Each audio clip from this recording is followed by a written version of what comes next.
So now you know why they're my sponsor. It's like that's the whole thing right there. They're just my sponsor because they love me and because I love them and because that's been one of the easiest things I've ever done in my whole life.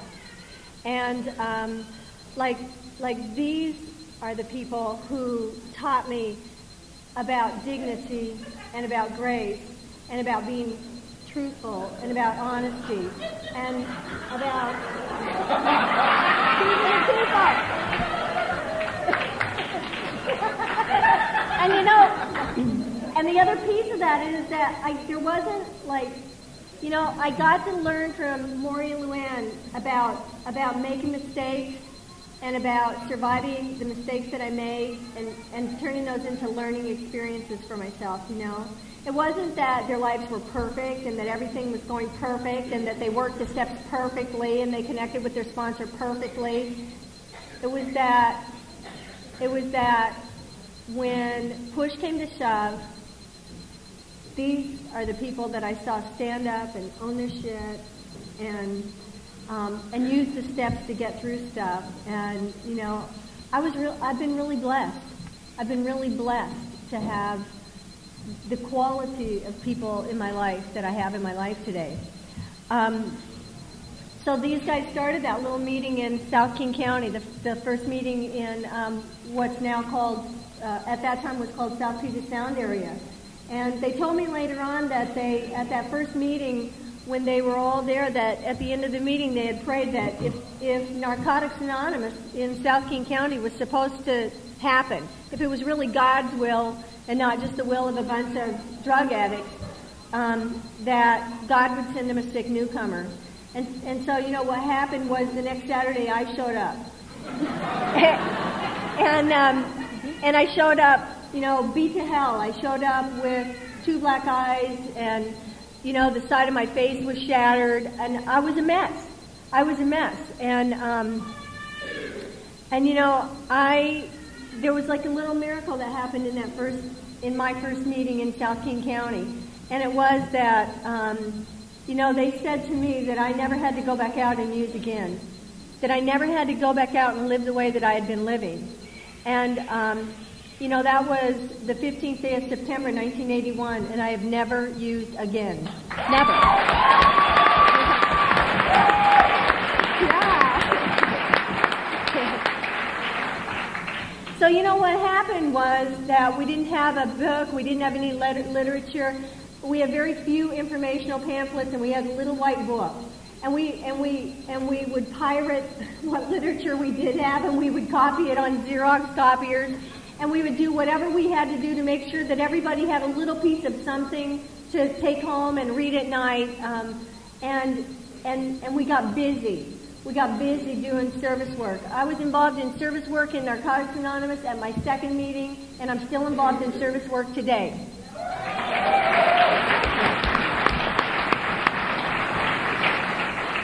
You know, and it was from that first meeting in Kent that some other, you know, the Friday night live meeting of Narcotics Anonymous is the second oldest meeting in South King County, and it was born within a few weeks. And it's still going in Des Moines on Friday nights at 7:30, just off Kent Des Moines Road up there. It's a great meeting. And you know, I started to get my own lessons. Like, you know, somewhere along the line, I started to learn about taking responsibility for my life. And you guys all know about my first job, you know. But there were other stories that you didn't exactly know about, you know.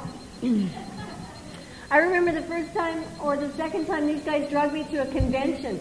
And we were going to go on a Halloween night. This was not when I was a home person. Yeah. We were going to go to this convention on a Friday night down in Portland, and I was already selling vibrators door to door by then. That was my first job. Yeah. So this particular convention happened to be on Halloween weekend, and so the Friday night dance was going to be a costume ball. Except that we all got off work in Seattle, And so we had to like get ready for the costume ball, because by the time we made the drive to Portland, we were going to get there just in time to do it. We weren't going to have time to like get dressed and change and do all that. So I took one of the vibrators out of my bag, and I had this old trench coat, and I had this old wig, and I became a flasher before your very eyes. Yeah. Yeah. But I was a spiritual flasher. I just want you to know that.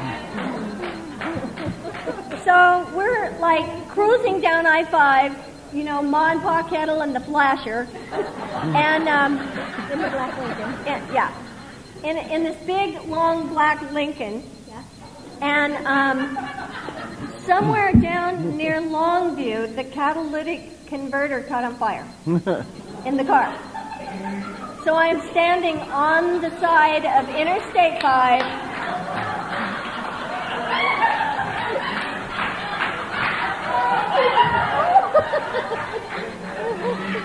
I'm standing on the side of Interstate 5 in a trench coat with a tweeter about this long.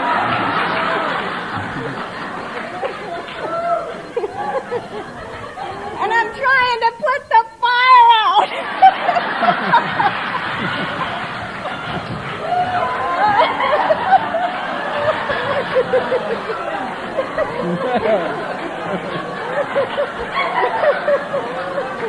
If you want what we have. At least that was the story we told the State Patrol when they got there.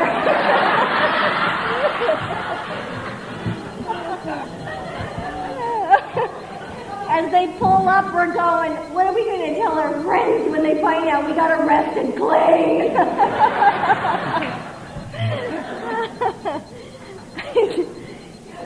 So we got busy, you know, we got busy doing crazy stuff. We just had some fabulous times. There was nothing like it. There was a kind of intensive care that happened back there in the days before the book that I just don't see anymore. I don't know if it's there, and yet I think that it must be, because the magic is still happening, and we just keep getting bigger and bigger and bigger, you know. There was so much work to do, and we, you know, shortly after that we started South Puget Sound area, and South Puget Sound area included all of South Puget Sound. It included all of South King County from Seattle city limits south. It included all of Pierce County. We had loner groups that would come up from Olympia and Thurston County. We had groups over in Kitsap County, Dan M, and people that would come over from, you know, St. Gabe's and Port Orchard and over around Bremerton area, and they would come over and freelance, and we were like a ragtag team of recovering addicts, and we were all staying clean, and you know, it was in the spring of 1982 that I got a phone call from Mike P. and Dave H., and I wish that they were here tonight. Neither one of them are. But Mike said that they were going to bring that he'd been talking to the director at Puget Sound Hospital here in Tacoma, and that there had been a group called Drugs Anonymous that had brought a meeting into the hospital the week before, but that they advocated just that you give up your drug of choice. And that, you know, if LSD wasn't your drug of choice, you can still do a little social LSD. And Mike had gone to the program director in the treatment center at Puget Sound Hospital and said, listen, you know, I'm a member of a group called Narcotics Anonymous. And in Narcotics Anonymous, we think that we have a problem with addiction and that it's not okay to use anything. And we'd like to have a chance to bring a meeting into your hospital. And so in March of 1982, we brought the first meeting into Puget Sound Hospital. And we carried the message of recovery to some of the people that are up here that are going to speak.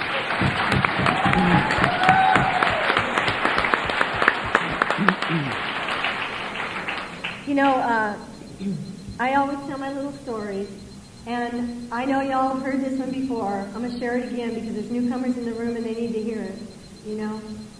There was this little kid and he lived in small town USA, and he was walking down Main Street one day and there was a little pet store on Main Street. And he was standing out on the sidewalk looking in the window, and there was a pile of puppies in the window of the pet shop. And there was a whole bunch of them piled up together, and in the back there was one laying back in there. And the little kid went into the shop and he asked the shopkeeper, he says, "Are those puppies in the window for sale?" And the shopkeeper said, "Yeah, they're for sale." He said, "Well, how much do you want for them?" And the shopkeeper said, "Oh, those puppies right there are $3.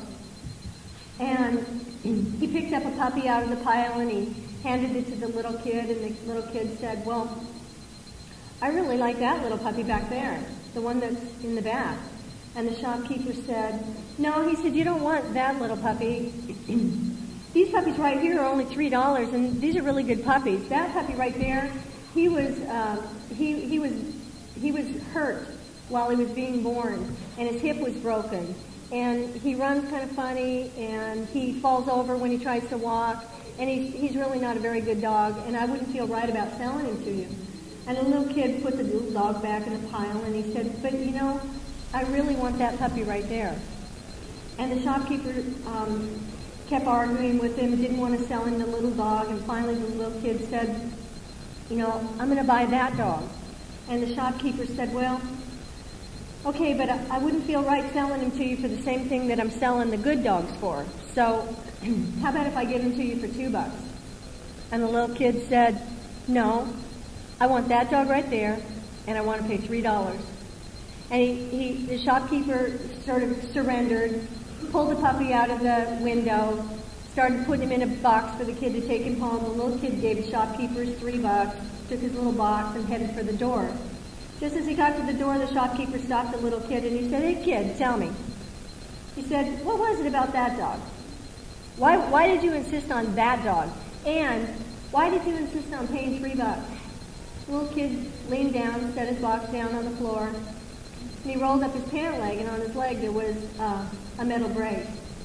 And the little kid said to his shopkeeper, he said, "You know, when I was coming through the birth canal, my hip was broken too. And sometimes when I run, I fall over. And sometimes when I try to walk, people laugh at me and make fun of me because I move funny." He said, "Me and this little dog, we got something in common. And I think that he's going to understand me and I'm going to understand him. And when he falls over, I'm going to go help him up. And to me, this little dog is worth as much as all those perfect dogs." And he took his little dog and he left. And you see, for me,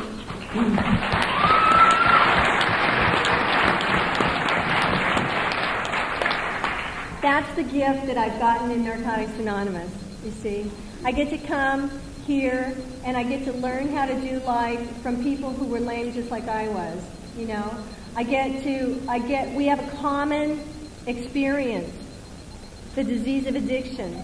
It's a disease of isolation and separation. And the antidote to this disease is connecting. It's connecting with people. It's connecting mentally. It's connecting spiritually. It's connecting emotionally. It's always about connecting. And, you know, I don't know why God chose me to be a pioneer for Narcotics Anonymous, but that's been my job. It's been my job. And, you know, I don't think I could ever do enough, say enough, or be enough to give back to God the gift that I've been given, you know. I really want to thank people in the audience. I want to thank Willie P. Willie, stand up. Willie! Willie!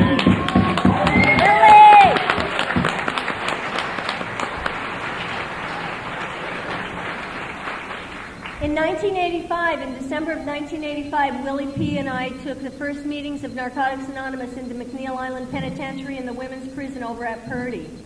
And those meetings are still going today. And when we brought the first meeting into those institutions, we made the appointment to meet with the head administrator at both of those prisons. And we walked in and said, "You know, my name is Brenda B. I'm a drug addict. I'm a member of Narcotics Anonymous, and we want to bring recovery into this institution." And they said, "You're a drug addict and you want to bring what into this institution?" We brought the first meetings into Western State Hospital in Ward X. It was a ward for the criminally insane. It was the only place they would let us go on the Western State campus. They didn't want to entrust us with the normal patients. This is Western State Hospital. How about the guy that ate the literature? Yeah. And they let me go. Yeah. It's been a fabulous experience these last 20 years, watching the becoming. You know, it's been a becoming, and I want to pass the mic and share the experience with all these other people because it's been just an incredible experience for me. Thank you so much for supporting this activity and for being a member of Narcotics Anonymous.